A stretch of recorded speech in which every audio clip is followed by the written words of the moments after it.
வணக்கம்.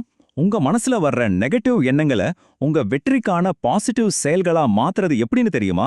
வாங்க, காலத்தால் அழியாத சில வாழ்க்கை உண்மைகளை வச்சு அந்த ரகசியத்தை இன்னைக்கு நாம தெரிஞ்சுக்க போறோம். முதல்ல இந்த கேள்வியோ உங்களுக்கு நீங்களே கேட்டு பாருங்க. வாழ்க்கையில வர்ற எந்த ஒரு சவாலையும் சந்திக்க நீங்க தயாரா? ஒருவேளை உங்க பதில் இல்லை அப்படின்னு இருந்தா கூட கவலையே படாதீங்க. இந்த பகுதியோட முடிவுல உங்களுக்குள்ள ஒரு புது நம்பிக்கை கண்டிப்பா பிறக்கும். இந்த போட்டோவை பார்க்கும்போது நம்மள பல பேருக்கு அட இது நம்ம கதையாச்சே அப்படின்னு தோணுதா இல்லையா? வேலை, படிப்பு, குடும்பம்னு நம்ம வாழ்க்கை ஒரு பம்பரம் மாதிரி சுழலும்போது மன அழுத்தமும் சோர்வும் நம்மள வாட்டி வதைக்குது. ஆனா இதுல இருந்து வெளியே வரதுக்கு ஒரு வழி இருக்கு. அதுதான் இங்க ரொம்ப முக்கியம். நாம எப்பவுமே வெற்றியை எங்கேயோ வெளியில தேடிட்டு இருக்கோம். ஆனா உண்மையான வெற்றி உங்களுக்கு உள்ள இருந்து தாங்க பிறக்குது. உங்க மனசை ஒருபோதும் தோண்டு போக விடாம உங்க உள் வலிமையை வளர்க்கறதுல தான் அந்த வெற்றியோட அஸ்திவாரமே அடங்கியிருக்கு. சரி, நாம தினமும் சந்திக்கிற இந்த எமோஷனல் போராட்டங்களை சமாளிக்க ஒரு டூல் பாக்ஸை திறக்கலாமா? இதுல இருக்கிற ஒவ்வொரு கருவியும் உங்க உணர்ச்சிகளை பேலன்ஸ் பண்ணி உங்களை இன்னும் வலிமையானவரா மாத்த கண்டிப்பா உதவும். சில நேரங்கள்ல பாத்தீங்கன்னா எந்த காரணமும் இருக்காது. ஆனா நம்ம உற்சாகம், எனர்ஜி எல்லாமே குறைஞ்சிடும். ரொம்ப சோர்வா, எதுவும் செய்ய பிடிக்காம ஒரு மாதிரி இருக்கும். இது ரொம்பவே இயல்பான ஒரு உணர்வு தான்.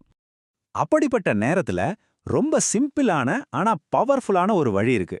உங்களுக்கு பிடிச்ச பாட்டை எடுத்து நல்லா சத்தமா பாடுங்க. பாட்டு என்ன பண்ணும் தெரியுமா? உங்க மூளையில சந்தோஷத்தை தூண்டுற ஹார்மோன்களை சுரக்க வைக்கும்.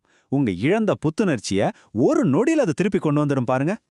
சரி, உற்சாகம் குறைஞ்சா என்ன செய்யணும்னு பார்த்தோம். இப்ப அடுத்த சவாலுக்கு போலாம். துயரம். நம்ம வாழ்க்கையில இதை தவிர்க்கவே முடியாது. சோகம் நம்மள மொத்தமா ஆட்கொள்ளும்போது அதுலேருந்து எப்படிங்க வெளியே வர்றது? இது கேட்கறதுக்கு கொஞ்சம் வித்தியாசமா இருக்கலாம், ஆனா நம்புங்க, இது உண்மையாலுமே வேலை செய்யும். நீங்க ரொம்ப சோகமா இருக்கும்போது உங்களை நீங்களே கட்டாயப்படுத்தி சிரிக்க முயற்சி பண்ணுங்க. உங்க உடம்பு உங்க மனசை ஏமாத்தும். ஒரு சின்ன புன்னகை கூட உங்க மூளைக்கு எல்லாம் சரியாயிடும்ங்கிற ஒரு பாசிட்டிவ் சிக்னல் அனுப்பி அந்த வலியோட பிடியிலிருந்து உங்களை விடுவிக்க உதவும்.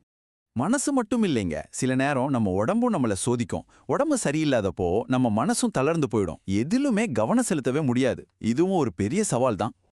அந்த மாதிரி நேரத்துல உங்க கவனத்தை உங்க லட்சியங்கள் மேலயும் கனவுகள் மேலயும் திருப்புங்க. உங்களுக்கு நீங்களே இப்படி சொல்லிக்கோங்க, என் உடம்பு வேணா பலவீனமா இருக்கலாம், ஆனா என் மனசு இப்போதான் இன்னும் ஸ்ட்ராங் ஆக போகுது. என் லட்சியங்கள்ல இன்னும் அதிகமா கவனம் செலுத்துவேன் அப்படின்னு ஒரு சக்தி வாய்ந்த உறுதிமொழியை எடுத்துக்கோங்க. பயம் நம்ம முன்னேற்றத்துக்கு இருக்கிறதுலயே பெரிய தடைனா அது பயம்தான். தோத்துருவோமுங்கிற பயம், எதிர்காலத்தை பத்தின பயம்னு பல ரூபத்துல நம்மள ஊரடி கூட எடுத்து வைக்க விடாம முடக்கி போட்டுரும்.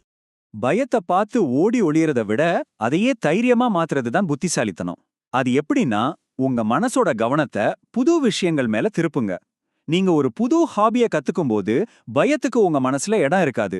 அந்த இடத்துல முன்னேறி போறதுக்கான தைரியம் தானாவே பிறக்கும். இப்ப நாம கொஞ்சம் ஆழமான ஒரு உளவியல் பிரச்சனைக்கு வருவோம். தாழ்வு மனப்பான்மை. அதாவது நம்மள நாமளே மத்தவங்கள விட குறைவா நினைச்சுக்கிறது. இதுல இருந்து எப்படி வெளியே வர்றது? இதுல இருந்து வெளியே வர முதல்ல நம்ம உடம்புல இருந்து ஆரம்பிக்கலாம். ரெண்டு சிம்பிளான ஸ்டெப்ஸ் தான். 1, உங்க தோற்றத்திலையும் உடையிலையும் கவனம் செலுத்துங்க. 2, எப்பவும் கம்பீரமா நம்பிக்கையோட நிமிர்ந்து நில்லுங்க. ஒன்னு ஞாபகம் வச்சுக்கோங்க, உங்க உடல் மொழிக்கு உங்க மனசை வழி நடத்துற சக்தி இருக்கு. சில சமயம் நம்ம வாழ்க்கையில எதிர்காலம் எப்படி இருக்குமோன்னு ஒரு பெரிய குழப்பம் வந்துடும் இல்லையா? என்ன செய்யறதுனே தெரியாம திக்கு தெரியாத காட்டுல நிக்கிற மாதிரி இருக்கும். அப்படிப்பட்ட நேரங்கள்ல கண்ணை மூடி இந்த ஒரு மந்திரத்தை உங்களுக்குள்ள ரொம்ப ஆழமா அழுத்தமா சொல்லிக்கோங்க. நான் உயர்ந்து நிற்பேன். இது வெறும் வார்த்தைங்க இல்ல, இது உங்க உள் மனசுக்கு நீங்க கொடுக்கிற ஒரு கட்டளை. இது உங்களுக்கு பெரிய பலத்தையும் சரியான வழியை தேர்ந்தெடுக்கிறதுக்கு தேவையான தெளிவையும் கொடுக்கும். ஒரு தடவை இதை முயற்சி செஞ்சு பாருங்களேன். நாம இதுவரைக்கும் பார்த்தது எல்லாமே ஒரு பெரிய மாற்றத்துக்கான முதல் படிகள் தான். ஆனா உண்மையான மாற்றம் எங்க தொடங்குது தெரியுமா?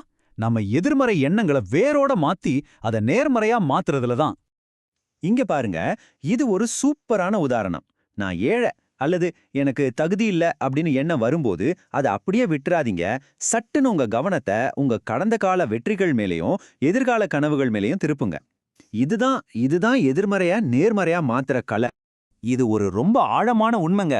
சின்ன சின்ன அற்பமான விஷயங்களுக்கு உங்க மனசுல இடம் கொடுக்காதீங்க. பெரிய லட்சியங்களை நோக்கி போறதுதான் ஒரு மனுஷனை முழுமையாக்கும், அவனோட வாழ்க்கைக்கு ஒரு அர்த்தத்தையும் கொடுக்கும். நாம இதுவரைக்கும் கத்துக்கிட்டது எல்லாமே இந்த ஒரு இலக்க நோக்கிய பயணம்தான். அது சந்தோஷமான உயர்ந்த எண்ணங்கள் கொண்ட ஒரு வாழ்க்கை. அந்த வாழ்க்கைக்கான கடைசி ஃபார்முலாவை இப்ப பார்க்கலாம். நல்லா ஞாபகம் வச்சுக்கோங்க, பாசிட்டிவா இருக்கிறதுங்கிறது சும்மா இருக்கிறது இல்ல, அது ஒரு செயல், ஒரு ஆக்டிவான ப்ராசஸ். இந்த பாசிட்டிவ் அணுகுமுறை உங்க பர்சனல் பவரையும் எனர்ஜியும் பல மடங்கு அதிகரிக்கும். இறுதியா இந்த ஒரு மந்திரத்தை உங்க வாழ்க்கையோட தாரக மந்திரமாவே ஆக்கிக்கோங்க. வாழ்க வளமுடன். இது வெறும் வாழ்த்து மட்டும் இல்ல, இது ஒரு பிரார்த்தனை. இது உங்களுக்கும் உங்களை சுத்தி இருக்கிற இந்த பிரபஞ்சத்துக்கும் நீங்க அனுப்புற ஒரு பாசிட்டிவ் வைப்ரேஷன். இந்த எண்ணத்தோட உங்க ஒவ்வொரு நாளையும் ஆரம்பிச்சு பாருங்க, மாற்றத்தை நீங்களே உணர்வீங்க. சரி, இப்ப இந்த கேள்வி உங்களுக்காக தான். இன்னைக்கு நாம பேசின விஷயங்கள்ல இருந்து உங்க மன வலிமையை வளர்த்துக்க நீங்க என்ன செய்ய போறீங்க? யோசிங்க. உங்க பயணம் இன்னைக்கே தொடங்கட்டும்.